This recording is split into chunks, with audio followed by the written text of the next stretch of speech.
ಶ್ರೀರಾಮ ಜಯ ರಾಮ ಜಯ ಜಯ ರಾಮ. ಅಯೋಧ್ಯೆಯಲ್ಲಿ ಶ್ರೀರಾಮ ಪಟ್ಟಾಭಿಷೇಕ 21 ದಿನಗಳ ಕಥಾಮಾಲಿಕೆಯ 5ನೇ ದಿನ. ಪ್ರತಿದಿನ ಶ್ರೀರಾಮನ ಕಥೆಯನ್ನು ಕೇಳುವ ಮೂಲಕ 21 ದಿನಗಳ ಒಂದು ಮಂಡಲದ ವ್ರತದಲ್ಲಿ ಪಾಲ್ಗೊಳ್ಳುತ್ತಿರುವ PhD by DG ಯೂಟ್ಯೂಬ್ ಚಾನಲ್ನ ಎಲ್ಲ ವೀಕ್ಷಕರಿಗೂ ನಮಸ್ಕಾರ. ಯಜ್ಞವು ಸಂಪೂರ್ಣವಾದ ಸಂತೋಷದಲ್ಲಿ ವಿಶ್ವಾಮಿತ್ರ ಮತ್ತು ರಾಮ ಲಕ್ಷ್ಮಣರು ಇರುತ್ತಾರೆ. ಆ ಸಂದರ್ಭದಲ್ಲಿ ಮಿಥಿಲೆಯ ಜನಕ ಮಹಾರಾಜನಿಂದ ಸೀತಾ ಸ್ವಯಂವರದ ಕಾರ್ಯಕ್ರಮಕ್ಕೆ ಆಹ್ವಾನ ಬರುತ್ತದೆ ವಿಶ್ವಾಮಿತ್ರರಿಗೆ. ವಿಶ್ವಾಮಿತ್ರರು ರಾಮ ಲಕ್ಷ್ಮಣರನ್ನೂ ಕೂಡ ಜೊತೆಯಲ್ಲಿ ಕರೆದುಕೊಂಡು ಹೊರಡುತ್ತಾರೆ ಮಿಥಿಲೆಯ ಕಡೆಗೆ. ಮಾರ್ಗ ಮಧ್ಯದಲ್ಲಿ ಗಂಗಾ ನದಿ ಸಿಗುತ್ತದೆ. ಆಗ ಮಹರ್ಷಿಗಳು ರಾಮ ಲಕ್ಷ್ಮಣರಿಗೆ ಗಂಗಾಮಾತೆಗೆ ನಮಸ್ಕರಿಸುವಂತೆ ಹೇಳುತ್ತಾರೆ. ಅಲ್ಲೇ ಕ್ಷಣಕಾಲ ಕುಳಿತು ಗಂಗಾಮಾತೆ ಧರೆಗಿಳಿದ ಕಥೆಯನ್ನು ಹೇಳುತ್ತಾರೆ. ರಾಮ ಲಕ್ಷ್ಮಣ ಸೂರ್ಯವಂಶದ ಬಗ್ಗೆ ಮಹರ್ಷಿಗಳು ಹೇಳುತ್ತಾರೆ.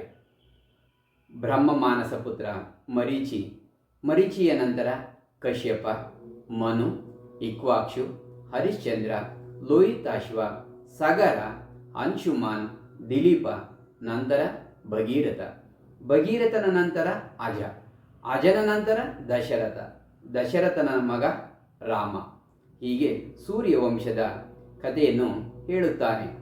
ಇಂತಹ ಸೂರ್ಯವಂಶದಲ್ಲಿದ್ದ ಸಗರನು ಒಮ್ಮೆ ಅಶ್ವಮೇಧ ಯಾಗ ಮಾಡುತ್ತಿರಲು ಅಸೂಯೆಯಿಂದ ಇಂದ್ರನು ಯಾಗದ ಕುದುರೆಯನ್ನು ಪಾತಾಳ ಲೋಕದಲ್ಲಿರುವ ಕಪಿಲ ಮಹರ್ಷಿಗಳ ಆಶ್ರಮದಲ್ಲಿ ಬಿಡುತ್ತಾನೆ.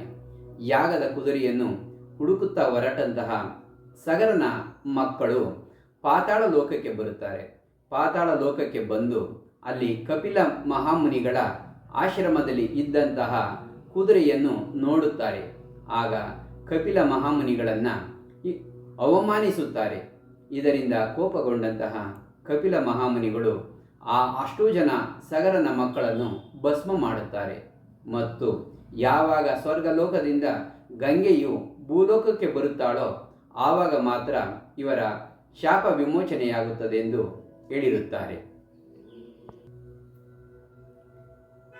ದಿಲೀಪನ ಮಗನಾದ ಭಗೀರಥ ಮಹಾನ್ ತಪಸ್ಸನ್ನು ಮಾಡಿ ಗಂಗೆಯನ್ನು ಸ್ವರ್ಗದಿಂದ ಧರೆಗೆ ಕರೆತರುತ್ತಾನೆ.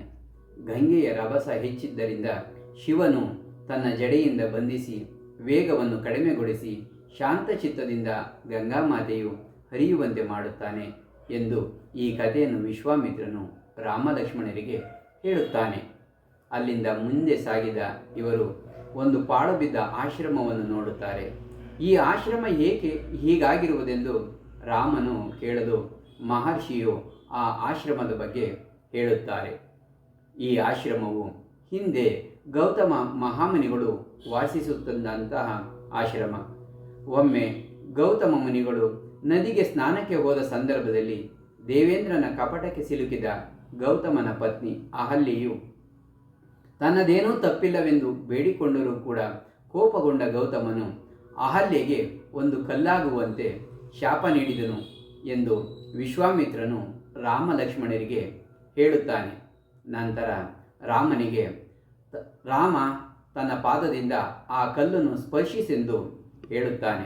ಶ್ರೀರಾಮನ ಪಾದ ಸ್ಪರ್ಶದಿಂದ ತಕ್ಷಣ ಅಹಲ್ಯೆಗೆ ಶಾಪ ವಿಮೋಚನೆಯಾಗಿ ಕಲ್ಲಾಗಿದ್ದಂತಹ ಅಹಲ್ಯೆಯು ನಿಜರೂಪಕ್ಕೆ ಬಂದು ಶ್ರೀರಾಮನಿಗೆ, ಲಕ್ಷ್ಮಣನಿಗೆ, ವಿಶ್ವಾಮಿತ್ರರಿಗೆ ನಮಿಸಿ ತನ್ನ ಲೋಕಕ್ಕೆ ಹಿಂದಿರುಗುತ್ತಾಳೆ.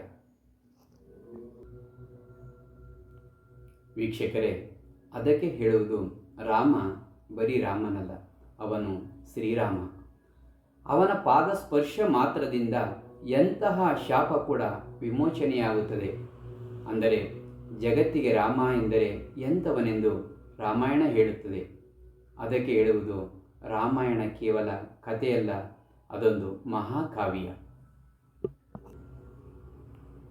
ವೀಕ್ಷಕರೇ, ಈಗ ನೀವೇ ಯೋಚಿಸಿ ನೋಡಿ, ಇಂಥ ಮಹಾಪುರುಷನ ಪಾದ ಈ ಭರತ ಭೂಮಿಯಲ್ಲಿ ತಿರುಗಾಡಿದೆ. ಇಂತಹ ಮಹಾಪುರುಷನ ಮಂದಿರ ನಮ್ಮ ದೇಶದಲ್ಲಿ ಸಿದ್ಧವಾಗುತ್ತಿದೆ. ಹೀಗಿರುವಾಗ ಅಷ್ಟರೊಳಗೆ ನಾವೆಲ್ಲರೂ ರಾಮಾಯಣ ತಿಳಿದುಕೊಳ್ಳಬೇಕಲ್ಲವೇ? ರಾಮನ ಬಗ್ಗೆ ತಿಳಿದುಕೊಳ್ಳಬೇಕಲ್ಲವೇ?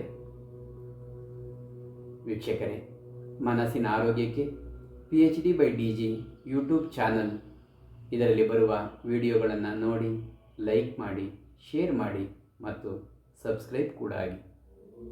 ಜೈ ಶ್ರೀರಾಮ್.